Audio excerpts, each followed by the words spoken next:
Good evening, children. Welcome back to my channel Economics with Purnima Sharma.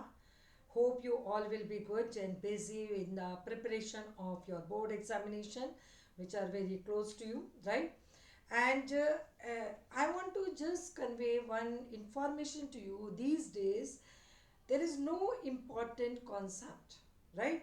क्योंकि what I am observing in the question sample papers issued by CBSE, from any of the concept, the 3 or 4 marker question are formed by CBSE, right? So you have to study, if you are studying any chapter, right? Any unit, not I am asking chapter, unit, whose weightage is 13 marks. So read each and every concept of that unit so that your 13 marks will be secured. क्योंकि अभी क्या है, ऐसा कुछ नहीं है कि ये कॉन्सेप्ट इंपॉर्टेंट है तो इसको पढ़ेंगे, इस यूनिट पे बाकी छोड़ दो, पता चला बाकी में से आ गया और जो आपने पढ़ा बच्चों वो आया ही नहीं। तो मैं जो आपको पढ़ाने की कोशिश कर रही हूँ वो हर तरह से डीप में कोशिश कर रही हूँ कि आप हर कॉन्सेप्ट को समझे, ताकि हर कॉन्सेप्ट से अगर किसी भी कोने से क्वेश्चन आ जाए you will be answerable for that question. ठीक है, अब आ जाइए मोटिवेशन, राइट? पहले आप सब्सक्राइब कीजिए, लाइक कीजिए, शेयर कीजिए ताकि मुझे मोटिवेशन मिले और मैं कम टाइम में जो बचा है उसमें ज़्यादा से ज़्यादा आपकी प्रिपरेशन करा सकूं, राइट? अब आ जाइए एक मोटिवेशनल थॉट कि फूलों की महक तो केवल जिस दिशा में हवा चलती है उसी दिशा में ही जाती है। ठीक है, फूलों की महक हवा की दिशा में ही फैलती है, लेकिन व्यक्ति की अच्छाई चारों दिशाओं में फैलती है। ठीक है, फूल में खुशबू है, बहुत अच्छे लगते हैं सभी को फूल, लेकिन फूल की जो स्मेल होती है जिधर हवा की डायरेक्शन होगी उसी में जाएगी, इधर इधर नहीं जाएगी। लेकिन अगर कोई अच्छा व्यक्ति है उसकी अच्छाई हर दिशा में फैलती है, हर दिशा में कहीं भी जाएगा वहीं अपनी अच्छाई को लेके जाएगा और उस अच्छाई से सभी लोग बेनिफिटेड होंगे। तो be good human being, right? हमें एक अच्छा इंसान बनना है ताकि हम जहाँ जाएं वहाँ खुशियाँ और सबके लिए प्रॉब्लम, किसी के लिए प्रॉब्लम ना बने, सबके लिए सॉल्यूशन बने। अगर किसी की प्रॉब्लम है तो उसके साथ खड़े होके उसकी प्रॉब्लम को सॉल्व करें। अब आ जाइए, मैंने आपको आउटसोर्सिंग जो कि बहुत ही इंपॉर्टेंट कॉन्सेप्ट है किसका, 3 मार्क क्वेश्चन के लिए, 3 और 4 मार्क क्वेश्चन के लिए। अब मैं आगे बढ़ रही हूँ WTO, वर्ल्ड ट्रेड ऑर्गेनाइजेशन। अब इसमें वर्ल्ड ट्रेड ऑर्गेनाइजेशन में देखो कि वर्ल्ड ट्रेड ऑर्गेनाइजेशन से पहले क्या था और जो कि ये सेम काम करता था। वर्ल्ड ट्रेड ऑर्गेनाइजेशन कब बना, राइट? ये सारी जो छोटी छोटी इंफॉर्मेशन है वो 1 मार्क के लिए इंपॉर्टेंट होती है बच्चों, कहीं से भी 1 मार्क उठा लेते हैं, राइट? अब आ जाइए, इसके अलावा इसकी हिस्ट्री हम पढ़ेंगे, WTO की पहले हिस्ट्री पढ़ने के बाद इसके फंक्शंस पढ़ेंगे। ठीक है, और फंक्शंस पढ़ने के बाद हम अपनी इंडिया पे फोकस करेंगे कि इंडिया को WTO का मेंबर होना चाहिए या नहीं। ठीक है, तो ये आपके WTO को कवर करेगा। अगर ये पूरी चीजें पढ़नी तो अगर कहीं से भी क्वेश्चन आएगा यू कैन आंसर इजीली। अब आ जाइए WTO, वर्ल्ड ट्रेड ऑर्गेनाइजेशन, पहले नाम से क्लियर हो रहा है, ट्रेड। ठीक है, ऑन ग्लोबल लेवल जो फैसिलिटेट करता है किसको, ट्रेड एग्रीमेंट्स को बायलेटरल बिटवीन 2 कंट्रीज, ये कुछ टर्म्स है, मल्टीलेटरल मोर देन 2 कंट्रीज के बीच में जो ट्रेड एग्रीमेंट को फैसिलिटेट करता है किस पे, ग्लोबल लेवल पे, this is World Trade Organization. ये आपने ग्लोबलाइजेशन चैप्टर क्लास 10th में भी थोड़ा कुछ पढ़ा होगा, राइट? अब ये जो काम कर रहा है वर्ल्ड ट्रेड ऑर्गेनाइजेशन, ठीक है, इससे पहले ये कब बना बच्चों, वर्ल्ड ट्रेड ऑर्गेनाइजेशन हमारा 95 में बना। ठीक है, अब इसके मेंबर कंट्री कितने हैं बच्चों, 164 कंट्रीज जो हैं वो WTO के मेंबर्स हैं, राइट? लेकिन ये जब 95 में बना और न्यू इकोनॉमिक पॉलिसी तो 91 में थी बच्चों, तभी हम लिबरलाइजेशन की बात कर रहे थे, राइट? तो उससे पहले कौन सा ऑर्गेनाइजेशन था, जो ग्लोबलाइजेशन पे, जो लिबरलाइजेशन पे काम करता था। वो था आपका 1948 में स्टैब्लिश हुआ था general agreement on trade and tariff, GATT, right. इसकी फुल फॉर्म आती है, इसका ईयर आता है, ठीक है, 1 मार्क क्वेश्चन में। गेट की फुल फॉर्म क्या है? General agreement on trade and tariff, right. और ये कौन से ईयर में स्टैब्लिश हुआ था? 48 में। कितने मेंबर कंट्रीज थे इसके उस समय पे? 23 मेंबर कंट्रीज थे। और काहे के लिए? वही सेम काम, ट्रेड को लिबरलाइज करना ऑन इंटरनेशनल लेवल, ठीक है। अब इसको रिप्लेस कर दिया गया 95 में WTO ने। GATT was replace by WTO 1995। जो वर्ल्ड ट्रेड ऑर्गेनाइजेशन था बच्चों, वो गुड्स और सर्विसेज दोनों को कवर करता, दोनों के बायलेटरल और मल्टीलेटरल एग्रीमेंट कराने में कंट्रीब्यूट करता था, गुड्स एंड सर्विसेज बोथ, ठीक है। इंडिया उसका मेंबर कंट्री है WTO का, राइट। तो इंडिया जो WTO क्या करता है कि कुछ रूल्स सेटअप करता है अपने मेंबर कंट्रीज के। वो क्या, किस डायरेक्शन में होते हैं रूल्स? कि हम बिना रिस्ट्रिक्शंस के, ठीक है, बिना बैरियर्स के हम सारे कंट्रीज फ्रीली ट्रेड कर सकें, right. Trade off goods and services both, ठीक है।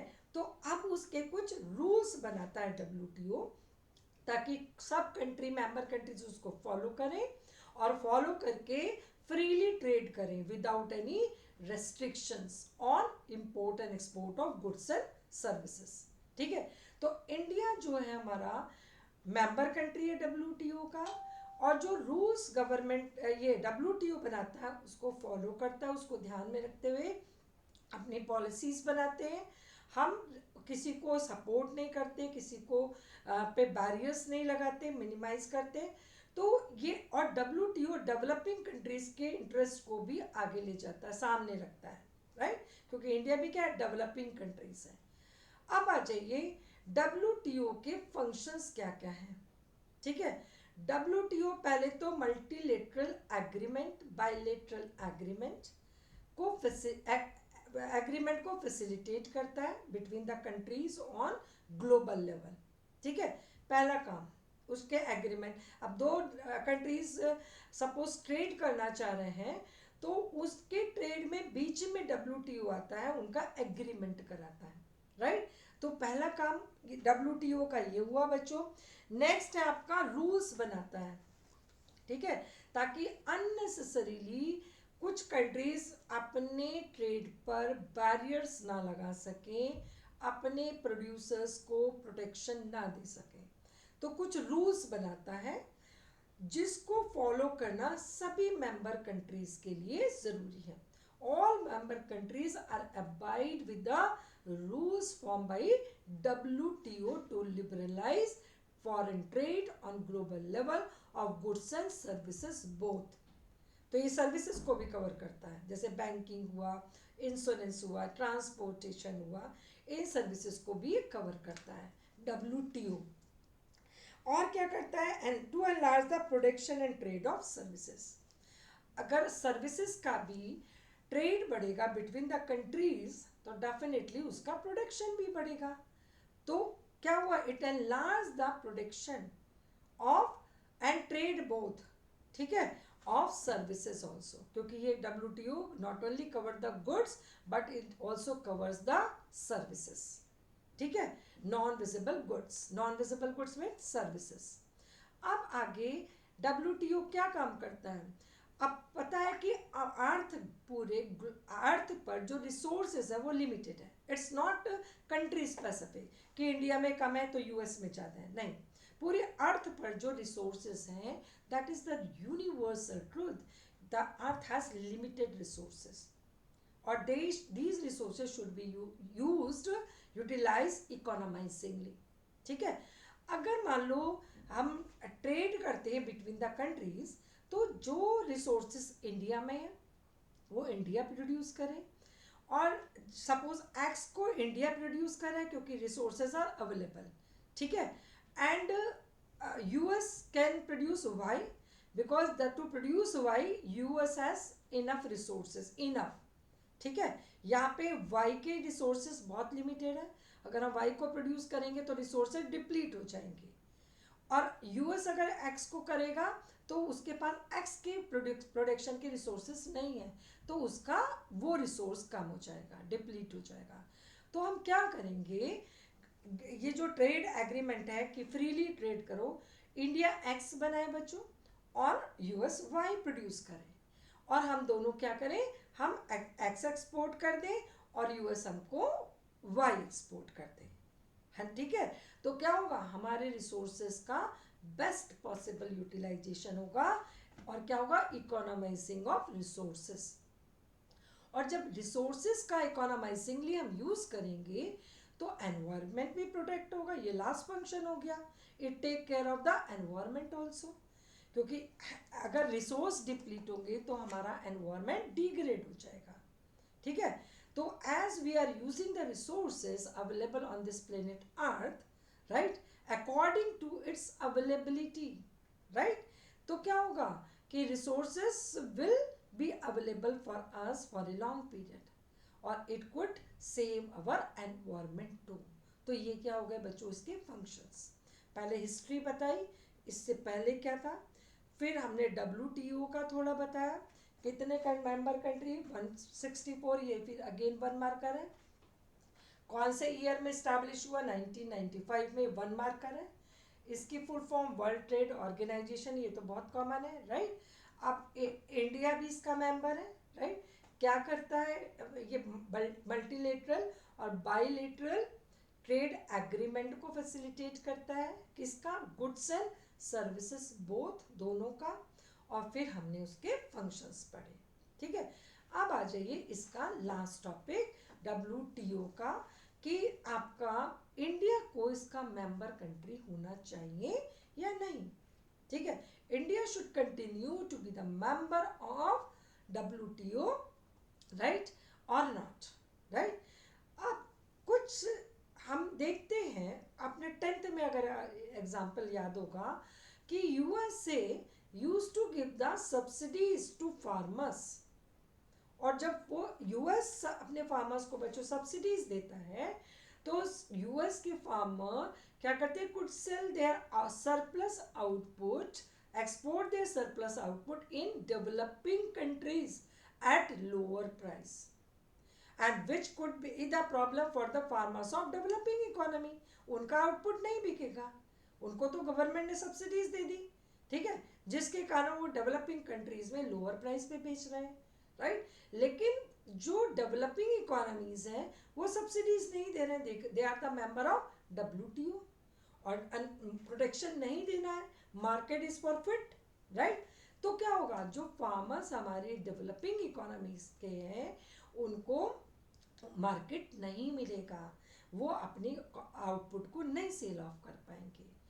तो क्या हो रहा है, WTO बन गया, उसके मेंबर कंट्रीज हो गए, लेकिन जो डेवलपिंग इकोनॉमीज हैं उनको फोर्सफुल्ली उनके डोर ओपन करा दिए कि भाई डोर ओपन करो, लिबरलाइज करो, बैरियर्स हटाओ, और हम developed countries entered in the market of developing economies, right. लेकिन जो डेवलपिंग इकोनॉमीज है उनके लिए डेवलप्ड कंट्रीज के डोर बंद रखे गए। जैसे एक एग्जांपल कि इंडिया की जो टेक्सटाइल है, कॉटन टेक्सटाइल, राइट, उसका जो उस पर एक्सपोर्ट पर जो ड्यूटीज थी वो हटा दी, ठीक है। इंडिया एक्सपोर्ट कर सकता था यूएस को, लेकिन यूएस ने उसके इंपोर्ट पर नहीं टैक्स हटाया, बैरियर नहीं हटाया, राइट। उसको उसने जो बैरियर्स लगाया था वो उसको कंटिन्यू करा, किस पर, कॉटन पर, राइट। तो क्या हुआ बच्चों, जब हमने हटा दिया, बेचने वाला हटा रहा है, खरीदने वाला नहीं हटा रहा है, तो हम क्या बेच सकते हैं, उसको नहीं बेच सकते, क्योंकि उस US continued to put the barriers on import of cotton textile, ठीक है, और India removed the barriers on the export of cotton textile. So these two countries cannot involve in transaction, हम बेच ही नहीं सकते, ठीक है। अब ये जो है, जो पॉलिसी चल रही है कि developed countries continue giving the protection to their producers, but developing countries are forced by WTO to remove the barriers on trade between the countries, foreign trade पर। तो हमें तो फायदा नहीं हो रहा, हम तो डेवलप्ड नेशन का मार्केट अपनी कॉमोडिटी को सेल करने के लिए नहीं यूज कर पा रहे, तो हमें क्या फायदा हो रहा है, ठीक है। तो इस रेफरेंस में कहा जाता है कि now India is not suppose to be the member of WTO because we are not benefited being the member of WTO, developing economies. Only WTO give the benefit to the, ये हमेशा एक शिकायत रहती है सारी डेवलपिंग इकोनॉमीज की कि उसकी जो अगर डेवलप्ड इकोनॉमीज बैरियर डालें तो उस पर ज़्यादा प्रेशर नहीं होता, लेकिन डेवलपिंग इकोनॉमी करें तो उस पर प्रेशर होता है, ठीक है। तो इस पॉइंट ऑफ व्यू से एक पॉइंट बनता है कि इंडिया को मेंबर होना चाहिए अब या नहीं। कुछ important term, bilateral between trade agreement between two countries, multilateral the trade agreement more than two countries, tariff barrier that is the export and import duty, right, non tariff barriers this is the license and fixing quotas maximum limit। तो ये सारे क्या है बच्चों आपके, ये आपके कुछ इंपॉर्टेंट टर्म्स हैं इसके, राइट। और इसमें अब ये सारा कॉन्सेप्ट WTO से रिलेटेड मैंने आपको पढ़ा दिया, ठीक है। अब WTO को कहीं से भी क्वेश्चन आएगा you could be answerable. WTO की हिस्ट्री गेट, ठीक है, कितने मेंबर कंट्रीज थे, 48 में हुआ, 23 मेंबर कंट्रीज थी, फुल फॉर्म क्या थी, ठीक है, क्या काम करता था, उसको रिप्लेस किया वर्ल्ड ट्रेड ऑर्गेनाइजेशन ने, कौन से ईयर में, 95 में, कितने मेंबर कंट्रीज, 164 कंट्रीज। ये छोटी छोटी इंफॉर्मेशन वन मार्कर के लिए बहुत इंपॉर्टेंट है। और फंक्शंस आपके और ये could India be the member of WTO 3 और 4 मार्क क्वेश्चन, ठीक है। So God bless you, your study with interest so that you can score good marks. God bless you.